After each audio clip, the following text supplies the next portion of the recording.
last season, Monaco suffered their 4th defeat in 6 years at Metz. It's not a happy hunting ground for them, and it still leaves Didier Deschamps' men without an away win all season. It's now their 3rd game without a victory, having won 2 in 3 previously. But it would be an agonising night for Monaco. Here's the best of the action anyway. Metz with the early opportunities. Baticle feeding the ball into the penalty area. Good play by Jaeger, and Baticle teasing ball in. Well read though by Fabien Roma, the Monaco goalkeeper. Things have been slowly getting better for Didier Deschamps since their dreadful start to the season. Audacious attempt by Oliver Bierhoff to catch Jacques Songo out, but he's too experienced for that. Toy with the ball into the penalty area. Good movement by Metz. Opportunity from Promont. But Roma, again, equal to the task. A game of few clear-cut chances, to be fair. Metz and Monaco finding it very difficult to prize any openings against the opposition. Here's Baticle again involved, and again good positional keeping from Roma, making many of the saves look easy, although the wet weather didn't help his handling there. Fortunately for Roma, nobody was following in. Again, it's Metz pressure over the top this time from Jaeger. They've had a poor run, Metz. 4 defeats in their last 5 matches, just 4 points from possible 18. But it would all change for them here eventually into the second half. Now Bierhoff so dangerous with his head, the German, but off target this time. After out-jumping Moreau, the Metz defender. They're in real relegation of the drop, Metz, if they don't get their act together soon. And they so needed a victory. Again, Baticle involved in everything. And Didier Deschamps cut a concerned figure on the substitutes bench. Great skill this from Lecker. Lovely ball into the middle. Desperate defending by Monaco, but they managed to keep the ball at bay. Wonderful skill though by Lecker. Grace any pitch that. Monaco hardly venturing into the Metz half. Regis again testing Roma from long range, but just too high.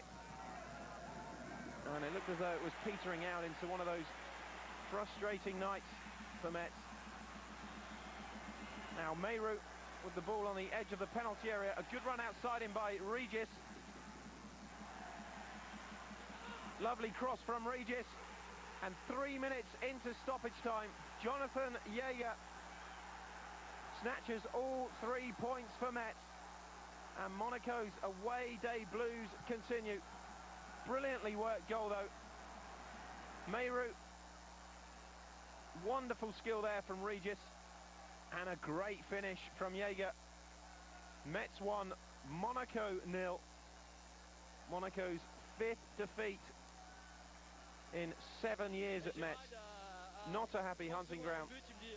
And once again, it turned out to be a complete disaster for Monaco. Very important victory though for Metz. Au niveau de la qualité technique, des choses simples, des passes, des contrôles où on est encore Didier Deschamps complaining there about the passing and the control of the ball for Monaco. À l'insécurité individuelle, et à partir de là, and they just can't seem to get it right away from home his side. And it must be very bemusing to him as well, why they can play so well at home at times, but away from home struggle so much. And that's a sickening defeat for Monaco, isn't it? 3 minutes into stoppage time, the winning goal for Metz. It's a winning goal, though, that lifts them out of the bottom 3 and into 15th place. So a much-needed 3 points then for Metz. Well, if you wanted to see goals, then the Stade Velodrome was the place to be, as Marseille and Sochaux rattled up 6 between them. Sochaux, though, have lost form without question since the injury suffered to their top scorer, Pierre-Alain Frau. But they almost got off to the best possible start when Kamau Merian, on 18 minutes, left Bernard Tapie and his team stunned. And at this point, Frau didn't seem to be missed, did he? Sochaux's last league visit here in the 98-99 season ended in a 4-0 hammering. And despite taking that early lead, once again, Sochaux would concede 4.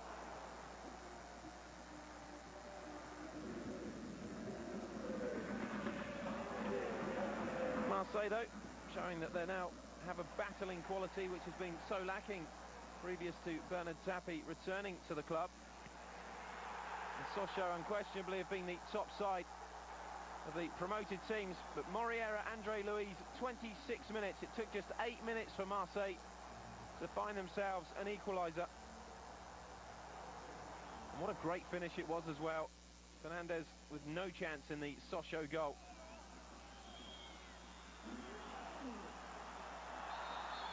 Now Sochaux attacked again. Penalty kick, the foul by Dos Santos on Trapasso. But what a save from Renier.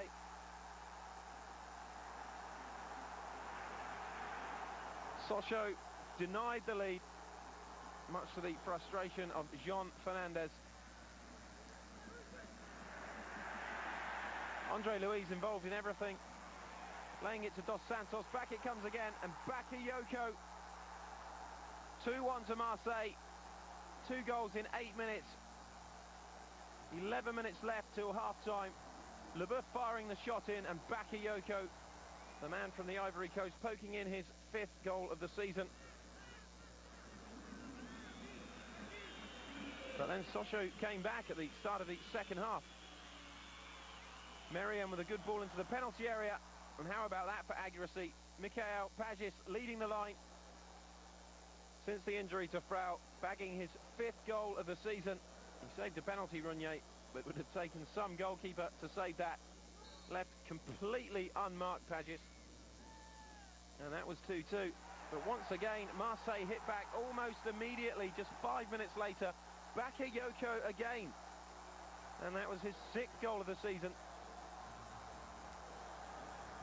Great header in from Van Boyten.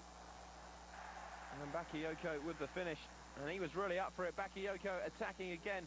Montserrat facing him, but he didn't know which way to turn. Great skill from Bakayoko. Lovely ball into the box. And just over the top from Cavens. Now Tomislav Ivic asking how on earth he managed to miss that. But it wouldn't matter. Marseille were beginning to enjoy themselves, and this man in particular, Bakayoko, involved in absolutely everything. That sealed it. Polish international Petr Swiaczewski, 9 minutes from time. Wonderful strike. Past Fernandez. 4-2 to Marseille.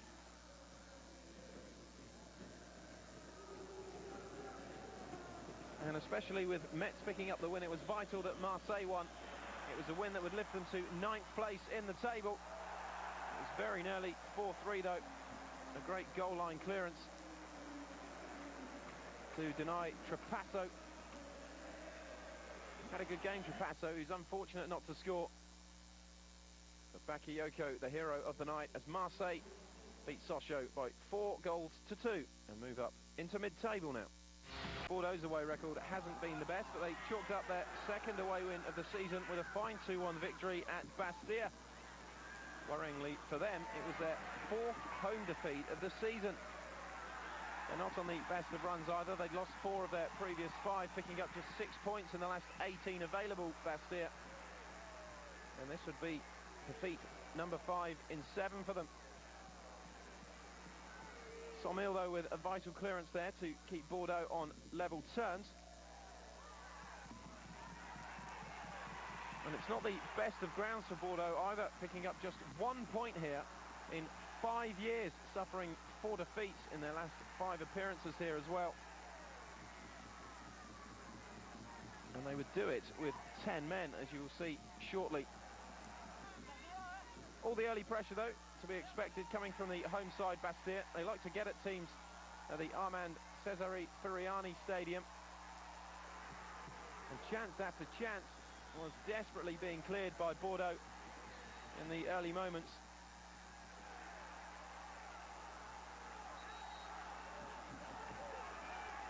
Ulrich Rame not knowing too much about that. Then Vikos Darashu with a rare break for Bordeaux. Lovely ball to the far post. And Christian, the Brazilian, denied by Penatu's quick reactions. Did well to get that on target, Christian. It did come off his shin as well, but it was on target, and Penatu had to be fully alert to keep that one out. Then a bit of argy-bargy, and watch for a headbutt from Alan Roche. The experienced campaigner losing his head.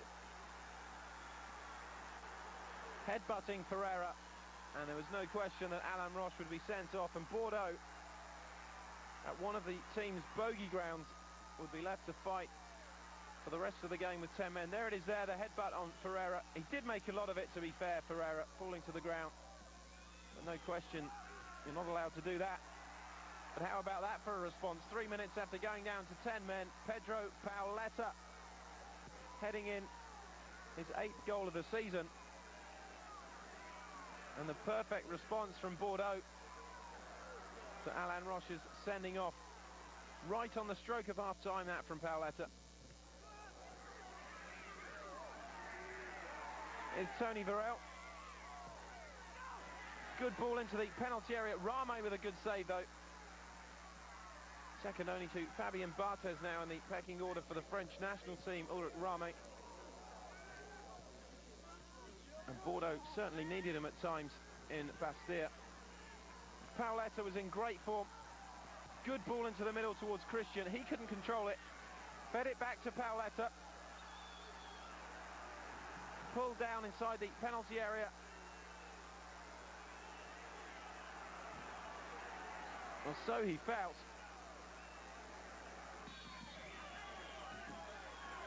And Paoletta took the penalty himself. 2-0. 7 minutes into the second half. And a quite amazing performance from the 10 men of Bordeaux. The sending off of Alan Roche, galvanising the team. And suddenly, they found themselves with half an hour to play out with a 2-goal lead. But it's still hard with 10 men, and especially when Tony Varel is about. His 3rd goal of the season, 62 minutes, Bastia 1, Bordeaux 2.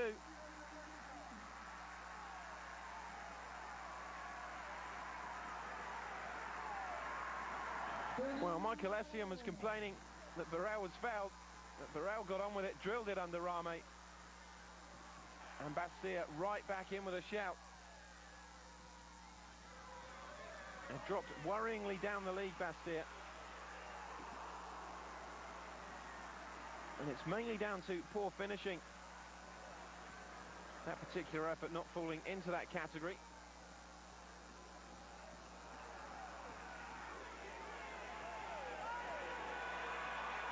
Here they came again, Bastia. Varel almost getting his head on it, almost flicking the ball past Rame. Rame taken over the captain's armband after the sending off of Alan Roche.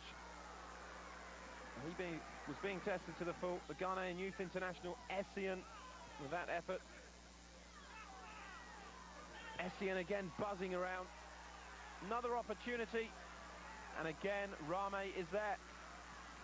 They were getting shots on target, Bastia, but nothing to really stretch a goalkeeper of Rame's quality.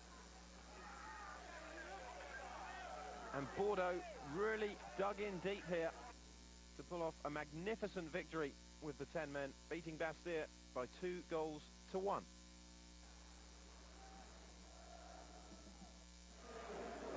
Finally then to the league leaders, Lens in action against Troyes, with most of their main rivals in action on the Sunday. Lens. Dutch Eredivisie plays on. Watch the powerful grace the field for their loyal followers.